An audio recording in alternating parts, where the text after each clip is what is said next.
Setelah menonton Formula One sejak lama, akhir-akhir ini kepikiran pertanyaan aneh nih. Bagaimana mobil F1 dibuat? Pada dasarnya mobil Formula One adalah keajaiban teknologi untuk saat ini. Dan membangun satu mobil F1 bisa membutuhkan waktu yang lama. Dibutuhkan berjam-jam kerja selama beberapa bulan sebelum mobil Formula One sampai ke trek untuk pengujian pramusim. Oleh karena itu, membuat mobil F1 adalah operasi yang sangat besar. Mobil F1 dibuat secara bertahap. Prosesnya dimulai dari desain mobil hingga pembuatan bagian-bagian yang berbeda sebelum semuanya akhirnya dirakit. Setelah mobil disatukan, semuanya diuji di trek sebelum balapan pertama untuk memastikan semuanya berjalan semulus mungkin. Meskipun ada 3 fase utama untuk membangun mobil Formula One, masing-masing fase tersebut memiliki banyak tahapan mini yang melibatkan banyak jam kerja yang harus dilakukan oleh para engineer dan anggota tim di pabrik. Pertanyaan pertama, di mana mobil F1 dibuat? Mobil Formula One dibuat di pabrik tim. Pabrik tim terdiri dari beberapa departemen, dan masing-masing bertanggung jawab atas bagian tertentu dari mobil. Misalnya, ada departemen aerodinamika, departemen mesin, departemen sasis, dan sebagainya. Setiap departemen akan memenuhi peran mereka di pabrik dan menyatukan potongan puzzle mereka sendiri untuk membentuk keseluruhan mobil. Tim Formula One memiliki pabrik bernilai jutaan dolar yang memiliki teknologi canggih dan fasilitas yang tersedia untuk memproduksi mobil. Saat ini, mayoritas pabrik tim Formula One berada di Inggris. Kenapa di Inggris? Ini karena Inggris merupakan negara yang paling sentral dalam hal menerbangkan suku cadang ke berbagai balapan. Ya, walaupun nggak semuanya di Inggris, seperti Ferrari dan Alfa Tauri, yang keduanya memiliki pabrik di Italia, dan tim Haas, yang berbasis di Amerika Serikat, dan Alfa Romeo yang memiliki pabrik di Swiss. Bagaimana mobil Formula One dibuat? Seperti yang saya sebutkan di awal, mobil Formula One dibuat dengan beberapa fase atau tahapan. Dan di sini kita akan membagi hanya 3 fase aja ya. Yang pertama ada fase desain. Bagian paling awal dari pembuatan mobil Formula One adalah proses desain. Merancang sebuah mobil Formula One ini melibatkan banyak gambar dan diskusi berdasarkan tampilan mobil baru tim dan fitur baru apapun yang ingin dicoba sama tim. Merancang mobil F1 bukan hanya tentang aerodinamis dan bodi mobil, meskipun ini jelas merupakan bagian penting dari mobil F1. Tapi ini semua juga tentang komponen internal mobil, karena beberapa bagian di dalam mobil akan berubah ketika musim baru dimulai. Dan penting untuk mendiskusikan dan mendesainnya terlebih dahulu. Ya, ini karena regulasi teknis F1 berubah dengan berbagai cara setiap tahunnya. Contohnya ada perubahan regulasi desain mobil tahun 2022. Dan ketika perubahan besar ini terjadi, tim harus lebih banyak menggunakan sumber daya mereka untuk pengembangan desainnya. Tim F1 biasanya akan membuat sketsa dan render 3D dari setiap bagian dari mobil. Bahkan sampai ke bagian yang lebih kecil yang sering diabaikan pada mobil Formula One. Render ini kemudian akan dikirim ke tim manufaktur untuk diproduksi. Lalu lanjut ke fase kedua, yaitu fase manufaktur. Dalam sebuah pabrik Formula One terdapat sejumlah cabang manufaktur. Disinilah tim membangun berbagai bagian berbeda dari mobil mereka. Proses ini bisa memakan waktu lama. Dan manufaktur untuk mobil baru sering dimulai pada pertengahan musim sebelumnya, terlepas dari seberapa besar perubahan regulasi. Tim manufaktur menggunakan render 3D yang diproduksi oleh desainer untuk membangun setiap bagian dengan pengukuran dan spesifikasi yang tepat. Ini memastikan bahwa setiap bagian mobil mengikuti proses desain dengan tepat dan semuanya akan cocok dan bekerja sama dengan sempurna. Setelah bagian diproduksi, biasanya ada banyak pengujian yang dilakukan untuk memastikan bahwa setiap bagian cukup kuat dan melakukan pekerjaan yang perlu dilakukan.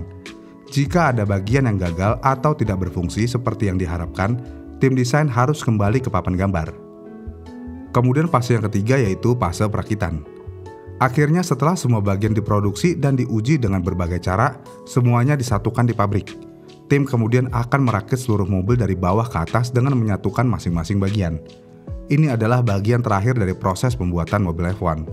Dan biasanya terjadi pada bulan-bulan menjelang dimulainya musim baru. Setelah mobil dirakit, tim biasanya menuju ke trek untuk hari testing awal mobil.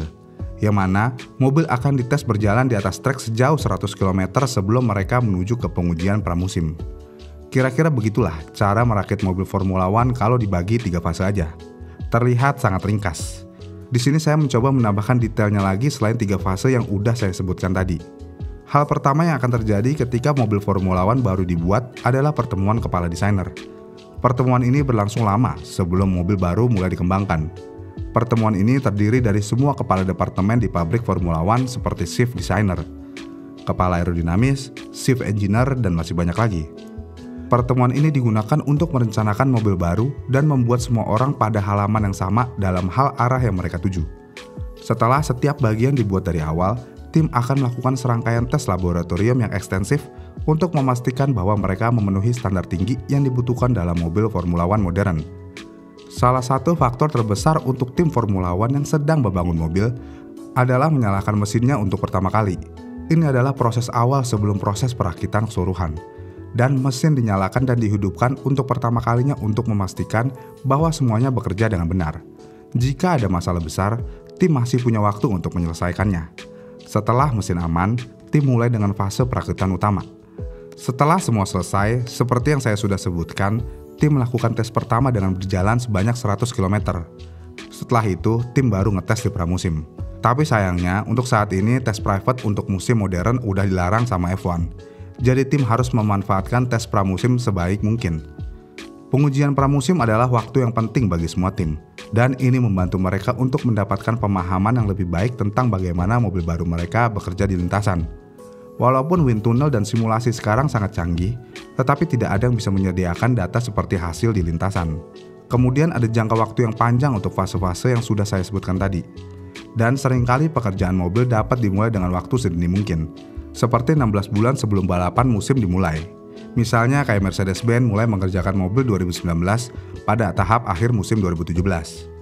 Namun dalam beberapa kasus, tim akan tetap fokus pada mobil mereka saat ini, yang mana ini bertujuan untuk memenangkan perlombaan pengembangan dan meningkatkan peluang mereka untuk memenangkan kejuaraan dunia, seperti yang dilakukan Red Bull pada tahun 2021 dan 2022. Selain Red Bull, beberapa tim mungkin membiarkan musim yang sedang berlangsung begitu aja, dan hanya fokus untuk mengerjakan mobil untuk tahun berikutnya.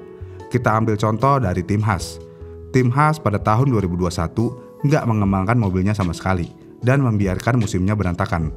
Karena tim Haas menempatkan semua sumber daya mereka ke dalam proyek mobil tahun 2022 mereka. Namun lebih banyak pengembangan tidak berarti mobil akan lebih cepat. Alasan utama untuk ini adalah bahwa Haas ingin menggunakan perubahan aturan baru untuk mendapatkan sebanyak mungkin landasan di sisa grid. Hasil dari perubahan perkembangan ini membuat Haas gagal mencetak poin pada tahun 2021 lalu.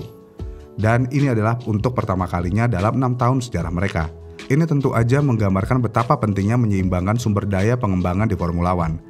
Ya tapi balik lagi sih, sekuat apa keuangan mereka? Meskipun mudah untuk memecah pembangunan mobil Formula One menjadi 3 fase dasar, ada lebih banyak lagi yang terjadi di balik layar dalam pembuatan mobil Formula One yang benar-benar baru. Padahal prosesnya jauh lebih rumit daripada hanya 3 fase.